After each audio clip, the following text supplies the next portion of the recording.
I should have felt proud that night. After 12 years of building, coding, testing, failing, restarting and doing it all again, I finally stood on that stage, holding the Future Med Innovation Award in my hands. The ballroom lights shimmered. People stood. Applause rang out like waves. And for a split second, I believed I was finally seen. I looked out into the crowd, searching for my father, Dean Monroe, CEO of Neurovia, my co-founder, and once my biggest believer. He raised his glass toward me with a proud smile. And right beside him stood my younger brother, Chase, polished, smiling politely, wearing a suit he didn't earn and clapping for a company he barely knew. He'd spent most of Neurovia's rise surfing in Maui and finding himself in Portugal. He hadn't written a line of code. He hadn't held Mom's hand through her final memory scans, the scans that became the foundation for everything we built. I had. Back at our table, people were toasting. Someone poured champagne. I was mid-sentence, thanking the advisory board, when my father tapped his glass. The room hushed. Tonight isn't just about celebrating Neurovia, he said. It's about transition. And I'm proud to announce that I'm stepping down as CEO effective immediately. My heart dropped. He smiled warmly. And the company's next chapter will be led by someone I trust deeply. My son, Chase Monroe. The applause was instant, like the room had rehearsed it. But I didn't clap. I didn't move. Chase looked at me with that half-apologetic grin, the kind that says, "Yeah, I know this is messed up, but I'm not giving it back." In a matter of seconds, my story, the one I bled for, was hijacked and handed over under the guise of family leadership. How do you stay composed when the person who raised you asses you? How do you smile through betrayal written in gold letters? If you've ever watched your hard work get handed to someone else just because of their last name, stay with me. This story goes places they never saw coming. I didn't sleep that night. Not because I was angry, though I was. And not because I didn't see it coming, because I didn't. I stayed awake because I couldn't stop replaying it. The applause, the nods. The way Chase looked at me like this was always going to happen. I drove to the office the next morning before the sun rose, hoping routine would numb the sting. Same parking spot. Same badge swipe. But everything felt off. The receptionist Haley offered me a tight-lipped smile, like she didn't know what to say. I nodded, pretending I didn't notice.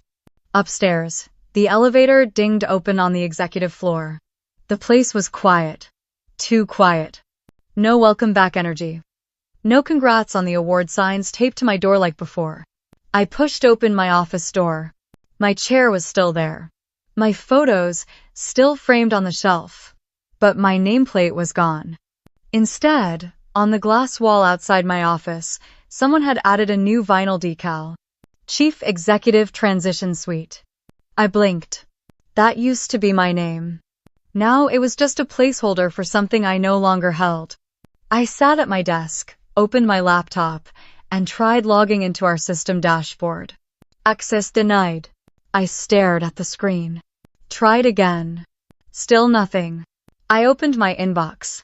No system notification, no warning, no explanation. Just silence. I walked across the hall to my father's office. He wasn't in, but his assistant Tara peeked up from behind her monitor. "Oh, Elara. He's in a strategy call. Did you need to schedule something?" "No," I said flatly. "I just need 5 minutes."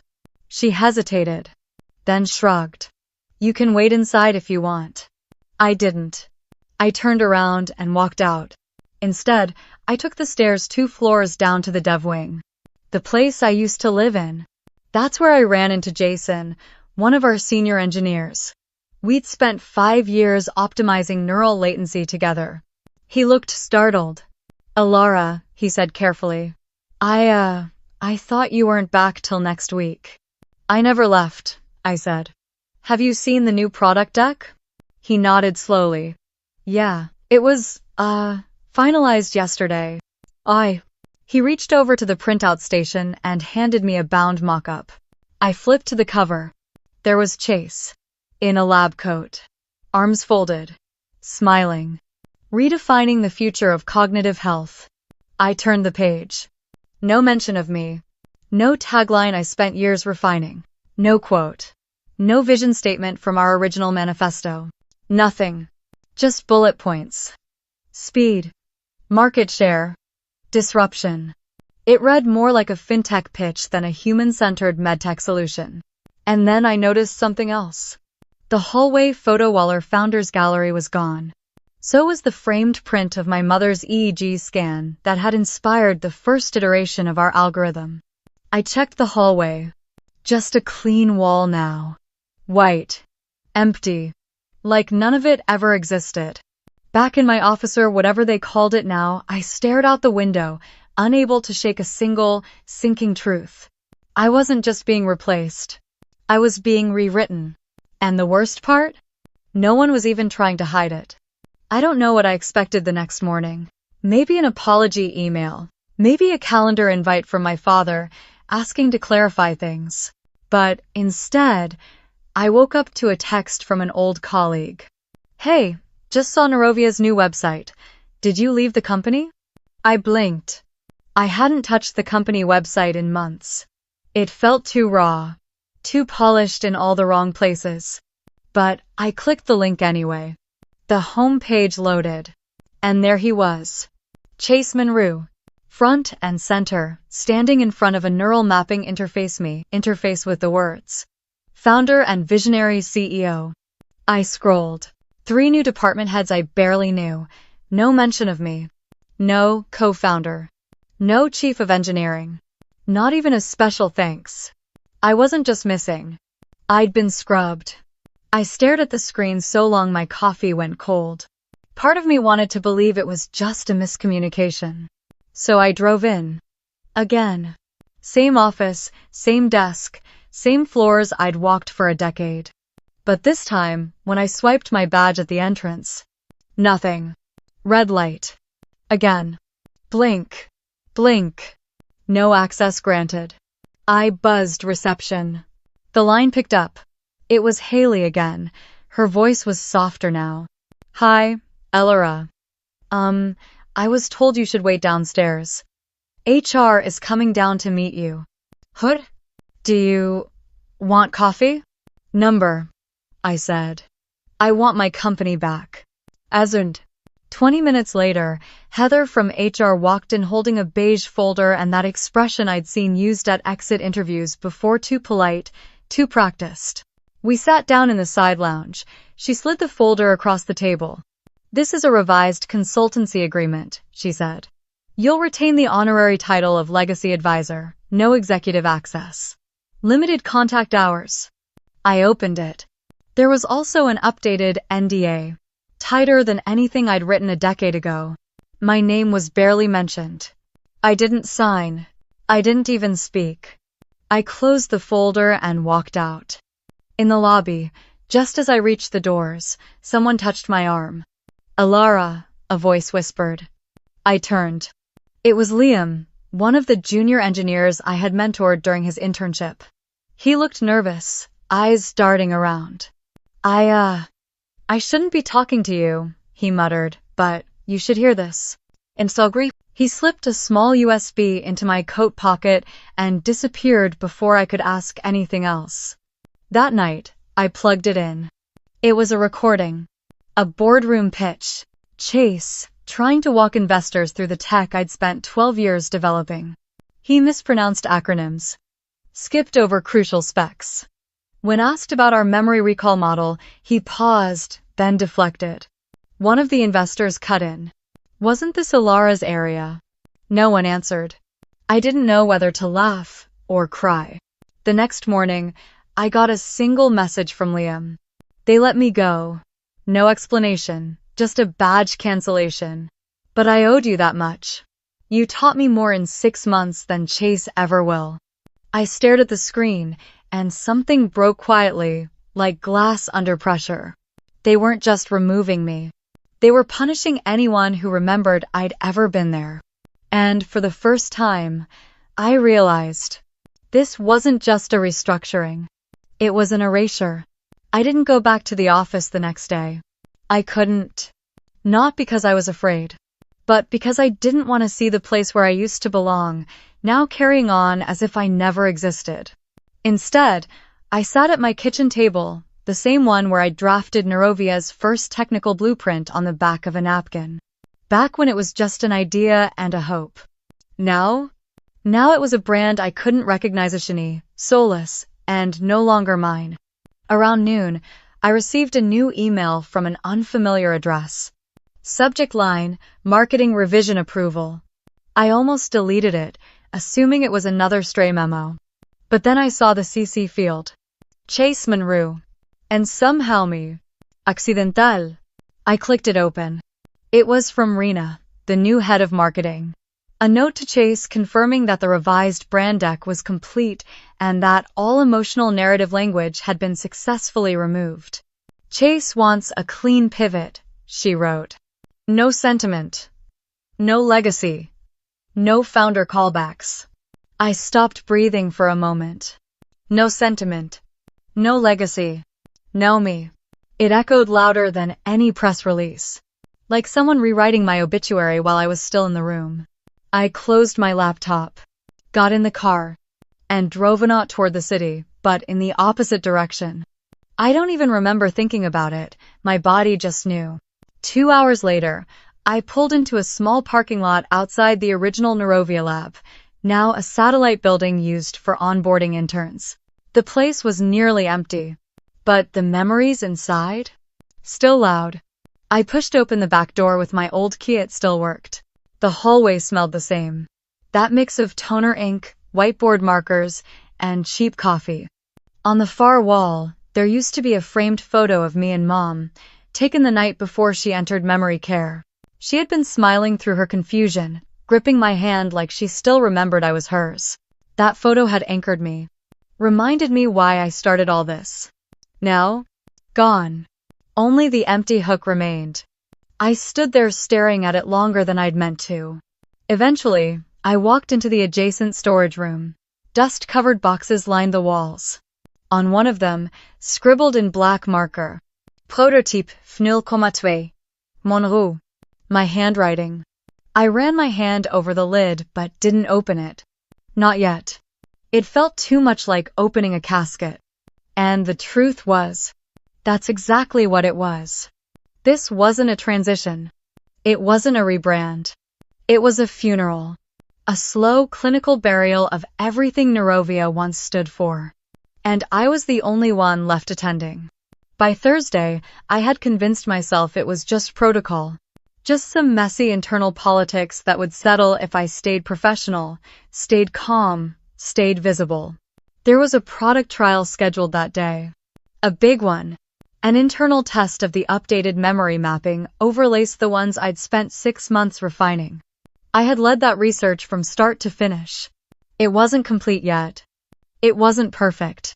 It needed me. So I got dressed, pressed my badge to my blazer pocket, grabbed my old field notebook, the one with all my sketches and margin notes, and drove to headquarters with a cautious hope I couldn't admit out loud. At the front desk, the receptionist looked up and froze. Hi, Elara, she said, hesitant. You're not on the access list today. I blinked. What? I mean, I can't issue a badge without executive approval. Do you want me to page Mr. Monroe? I felt heat rise to my face. Mr. Monroe. As if that title hadn't belonged to my father for the past decade. As if Chase hadn't just stumbled into it 3 weeks ago. No, I said, voice low. I'll wait outside. And I did. I sat in the atrium like a guest in the house I helped build. Junior engineers walked past, some too polite to make eye contact, others visibly confused to see me sitting there without a badge. 30 minutes. That's how long I waited. Until a woman I didn't recognize stepped through the double doors wearing a tailored navy blazer. Hi, Elara, she said with a practiced smile. I'm Heather. I'll escort you to the observation room. Observation room? Not the lab?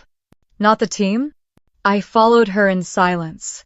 As we passed the glass conference room, I caught a glimpse of the screen. The algorithm was running. There it was. The overlay I had designed. The logic tree I'd mapped by hand. But the branding? Different. The display read, Neurovia Cognitive Suite 2.0 presented by Chase Monroe. And then I saw him, standing at the head of the table like he belonged there, pointing at charts he didn't understand, explaining a prototype he had never touched. Behind him, a new logo flashed. Sleek. Angular. But what caught me wasn't the design. It was the absence. My mother's initials gone. They had once been etched into the base of our earliest prototype. Ma'am. Margaret Ann Monroe. The heart behind everything. Now, overwritten. Forgotten. I didn't stay. I walked out the way I came, past the new espresso bar in the lobby, past the framed team photo I wasn't in. When I got home that night, there was a new email waiting for me. Subject. Question re. IP rights. From one of our earliest investors. Someone I hadn't heard from in over a year. He wrote, Elara, there's a rumor going around that you no longer control the core IP. Is that true? Because if you still do, I'd rather talk to you than to them. I stared at the message. Hands cold. Jaw tight. They had taken my voice, my credit, even my presence. But now someone had finally asked the right question. Not, is she gone? But, is she still the one who matters? And suddenly, I knew exactly what to do. I didn't sleep the night I got that email. Not because I was angry. That feeling had already burned through me, like a fire that left nothing but cold ash. I was quiet, focused, and for the first time in weeks ready. I sat at the kitchen table in the dark, an untouched mug of coffee beside me, my old notebook in front of me.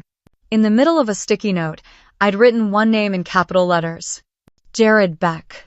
10 years ago, when Neurovia was still an idea scribbled on whiteboards and pizza boxes, Jared was my startup attorney. Sharp.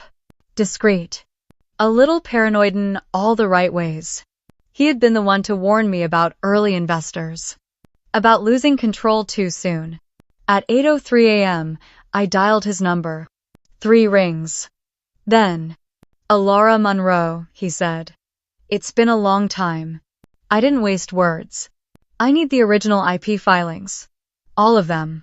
NeuroSync Core, the adaptive mapping software, the interface logic, everything we submitted in 2013. He paused for half a second. Still under your name? He blinked. What? You never transferred the rights, Jared said casually. You asked me to file everything personally. Neurovia is listed as the licensee, not the owner. I sat back. Slowly. Breath catching in my chest. Wait, you're telling me I still own the core IP? Technically, you always did, he said. You were cautious.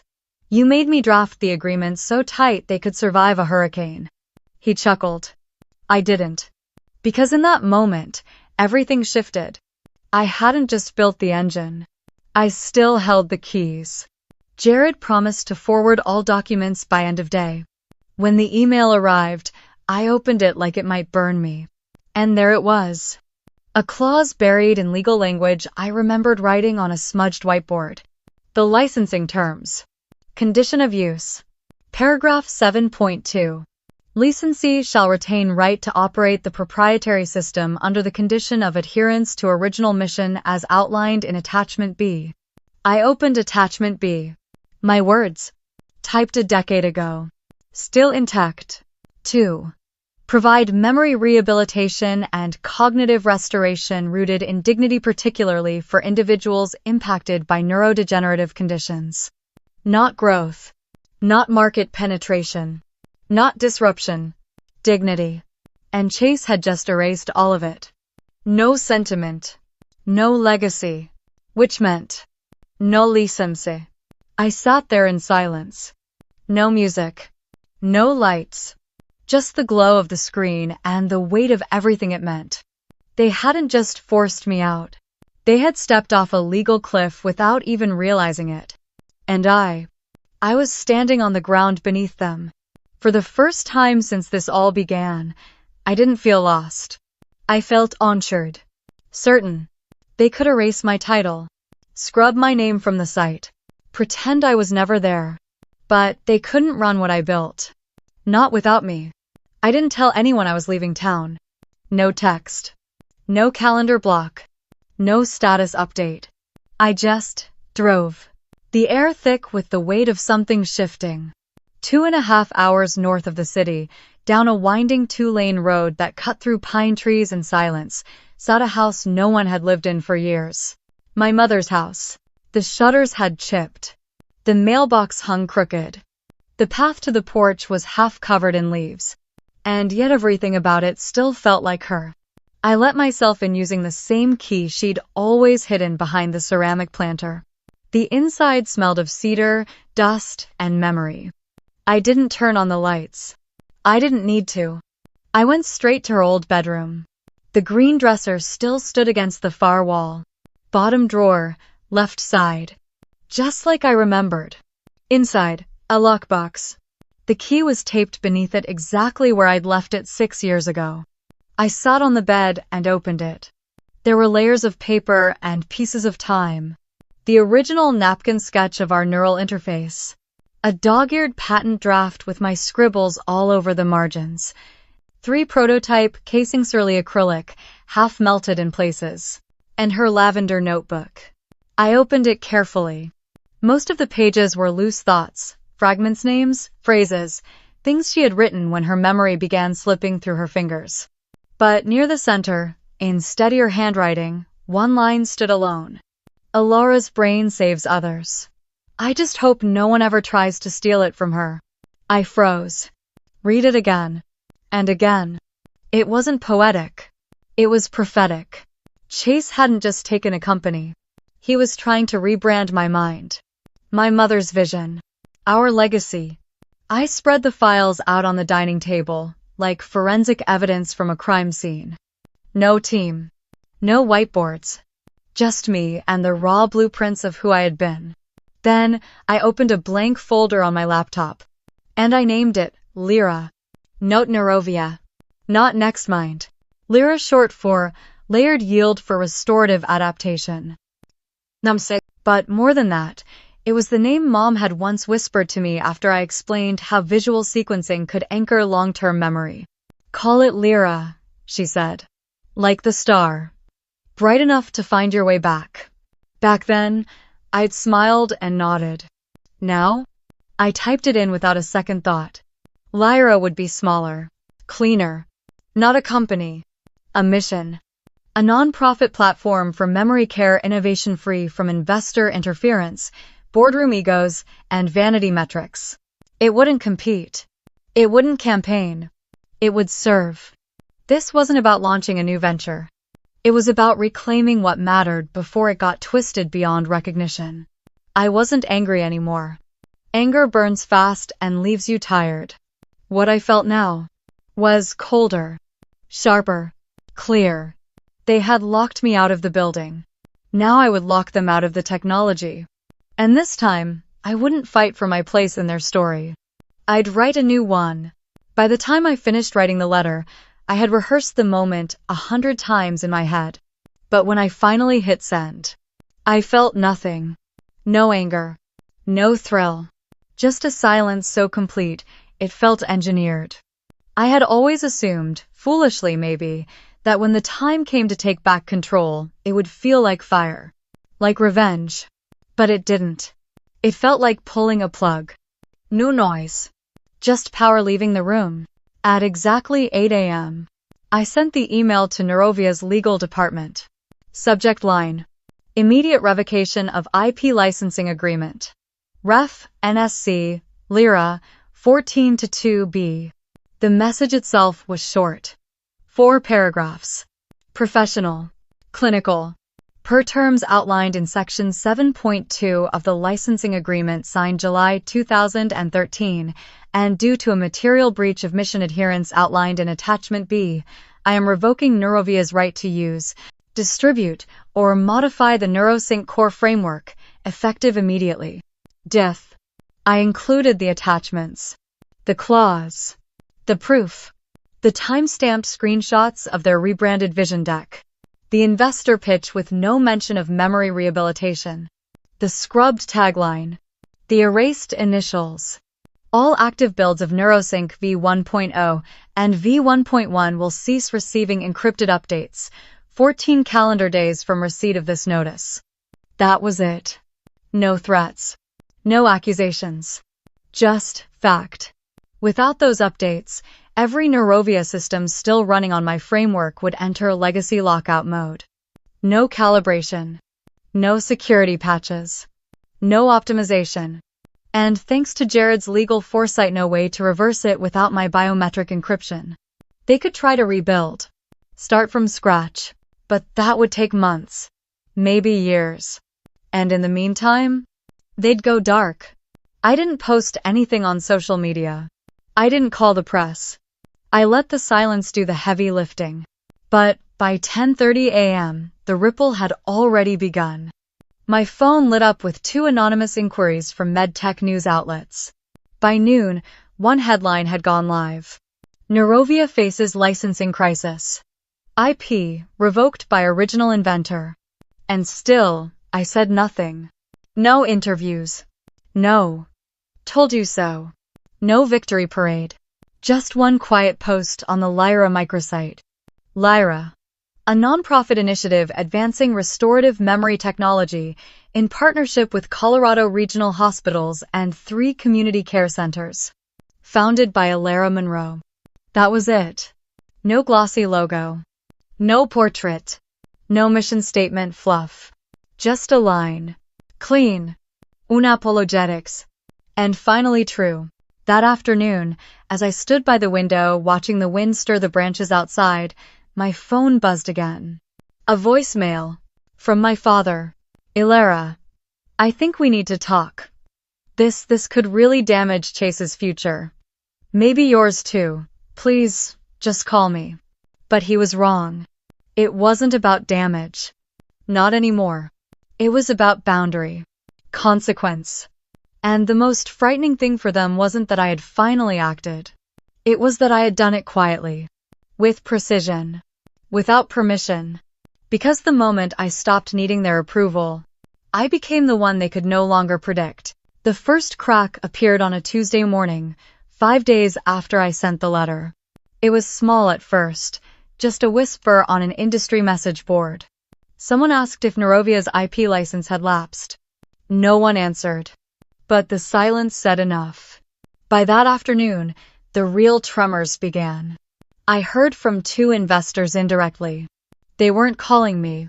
They were calling each other, asking why Neurovia hadn't responded to the licensing disruption. The phrase made me pause. Disruption. They made it sound like a scheduling error. But it wasn't a glitch. It was the foundation buckling beneath them. By Wednesday, the headlines had caught up. Neurovia faces IP crisis, founder silent, CEO unavailable. Memory tech giant loses core algorithm, what happens next? The press didn't need me to say a word. The documents spoke for themselves. On Thursday, 2 hospital systems quietly pulled out of upcoming product trials. No statements. No outrage. Just quiet cancellations. Like stepping off a sinking ship before the water reached your feet. That night, I got a text from Mira, one of the last senior engineers I had worked with side by side. They let us go today. Half the team. Budget slashed. I lost my badge before I even packed my desk. 2 minutes later, she sent another message. I cried in the stairwell. Not because of the job. Because you were the only real leader we ever had. I didn't respond. I stared at her words until they blurred. I hadn't wanted this. Not this part. Not the wreckage falling on people like Mira. But I also knew the house had to fall for something honest to rise. On Friday, Neurovia tried to control the narrative. They scheduled a press conference. No Q&A. Just a statement from Chase. The video was streamed live from a rental auditorium in downtown Boston. He stood beneath harsh fluorescent lighting, his voice echoing through half-filled chairs. Lips tight. Smile forced. He opened with big words. Innovation.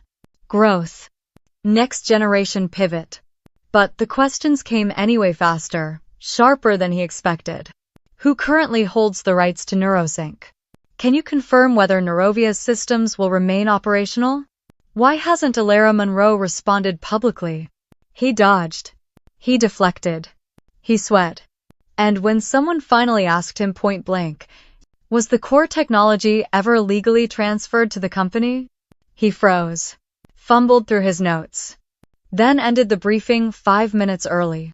By Monday, Neurovia's stock was stable. Once smug had dropped 17%.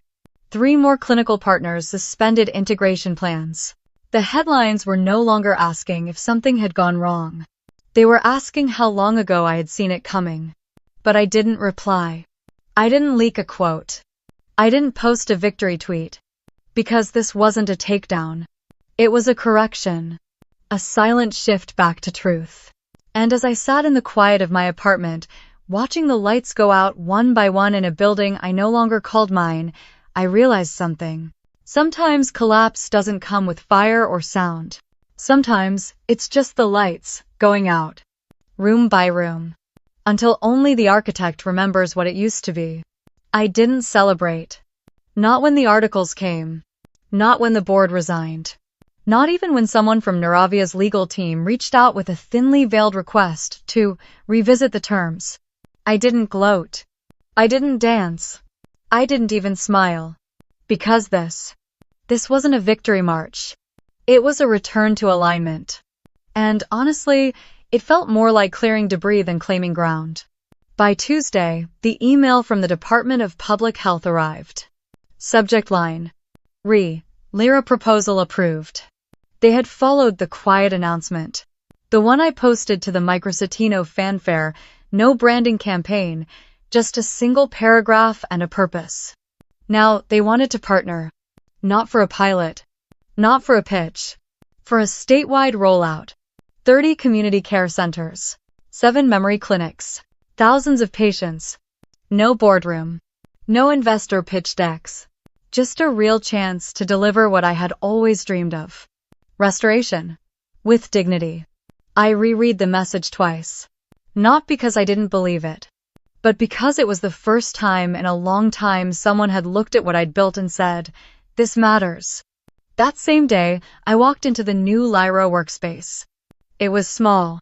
Sunlight pooled through clean glass windows. No plaque. No marble walls. No espresso bar in the lobby. Just keyed desks. Purposeful whiteboards. And a single prototype on the table. It still bore the initials scratched by hand. Ma'am. My mother's. I ran my fingers along the edge and whispered, "We're back. Not to compete. Not to replace. But to heal." Later that afternoon, a courier arrived with a small box. Inside was a handwritten note from one of the clinics we'd be partnering with. "We've been waiting for something like Lyra. Our patients deserve more than memory loss. They deserve meaning." I folded the note gently and placed it in the drawer beneath my keyboard. There would be time for software, time for trials, time for scale. But for now, I sat in the stillness. The kind that comes after you've pulled the last nail from a broken frame and laid the first stone of something real. This wasn't noise. This wasn't press. This was movement. Measured. Steady. Undeniable. I hadn't posted a single statement since the letter. And yet, the right people found their way. Not the loudest. Not the most powerful. But the ones who remembered what this was always supposed to be. And that, more than anything, told me I was no longer rebuilding their version of the future. I was designing mine. Not from anger. Not from ego. From clarity.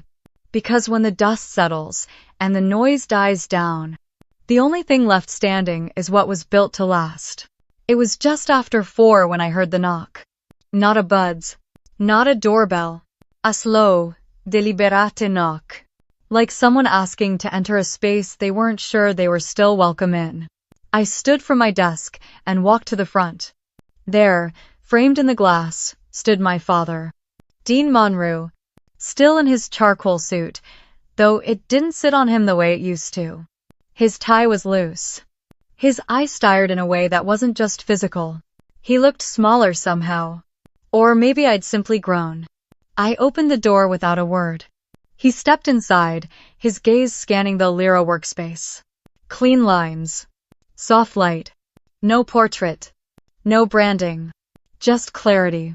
He took a breath. Elara, we need to talk about Nerovia. I said nothing. They're in real trouble, he continued. Chase made some poor choices. Equipment leasing contracts, vendor lock-ins. They've got maybe 8 days of operating funds left. He pulled a folder from his briefcase. Thin. Formal. He laid it gently on the table between us.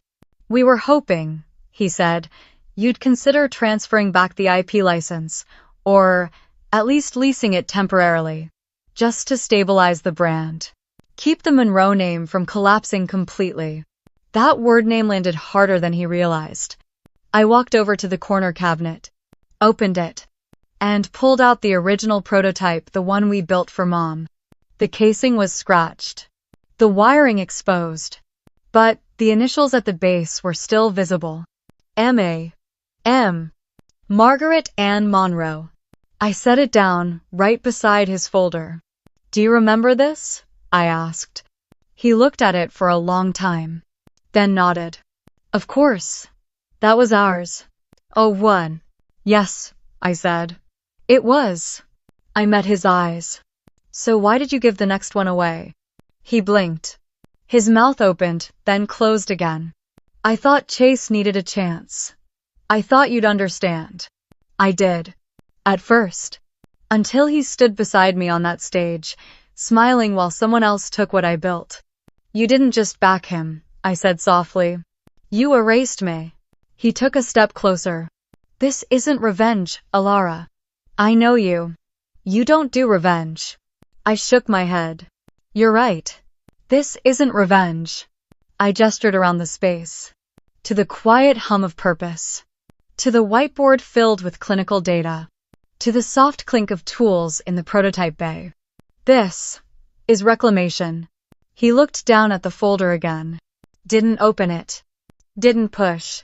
For the first time in years, he seemed to understand something wasn't his to negotiate anymore. After a long pause, he simply said, I didn't see it clearly until now. I nodded. Then consider that a beginning. Not a bargain. He stood there a moment longer, unsure. Then turned and walked out, leaving the folder behind. And me, standing firmly in a story I no longer had to defend. It was just after 10 a.m. when I stepped onto the small stage at the Colorado State Health Center. No spotlight. No production crew. No dramatic music swelling in the background. Just a room filled with clinic directors, community health leaders, and families who knew what it meant to watch someone you love slowly disappear in memory at a time. The partnership had officially been signed that morning. Elara would support over 30 care centers across the state. Not in theory. Not someday. But starting now. I stood at the podium with a prototype beside Mesleek, portable, designed for home use. No chrome. No branding. Just a small engraved line along the base. In honor of Ma'am. The moderator introduced me briefly, then nodded for questions. From the back of the room, a woman raised her hand. Elara, she said, what's the biggest lesson you took from your time at Nerovia? The room quieted. Even the note-takers stopped typing. I let the silence stretch just long enough to mean something. Then I leaned in. Not toward the mic, but toward the truth. If you build something with your soul, I said, protect it with your spine. Because it will be tested. People will underestimate it. They'll try to reshape it, rename it, even replace you in it. But that doesn't mean it ever stopped being yours. No mention of Chase. No bitterness toward my father. Just clarity. After the conference, I stood for a moment in the hallway, staring out a wide window. Outside, the trees were swaying in soft rhythm, like they'd never heard the word corporate. And for the first time in years, I didn't feel like I had to prove anything. I hadn't won because I fought harder, or because I had the better pitch. I had won because I stopped asking for permission to lead, because I built something real, and then had the courage to walk away when it was no longer aligned with what I believed in. A month later, an email appeared in my inbox. From Dean Monroe. Subject: Mentorship Application. I stared at it for a long time before opening it. Elara. I applied to join Lyra's volunteer mentorship program. I may have failed as your CEO, but if I can serve as your student, I will be proud. Dad. I didn't write back. Not out of anger. Not out of pride. Just because. Some things, once broken, don't need to be rebuilt. They just need to be released. So we can walk forward. Unburdened. Because in the end, this story was never about reclaiming power. It was about realizing I had it all along. If Elara's story spoke to something in you about being underestimated, erased, or pushed aside, know this. You're not alone. You have the right to protect what you built, to walk away from what no longer sees your worth, and to rebuild in your own terms. Leave a comment below and tell us, what would you reclaim if no one stood in your way? Like this video if you believe in standing your ground. Share it with someone who's quietly building something powerful. And subscribe for more stories of resilience, strategy, and quiet victory. This was the reclamation. And Elara? She's just getting started.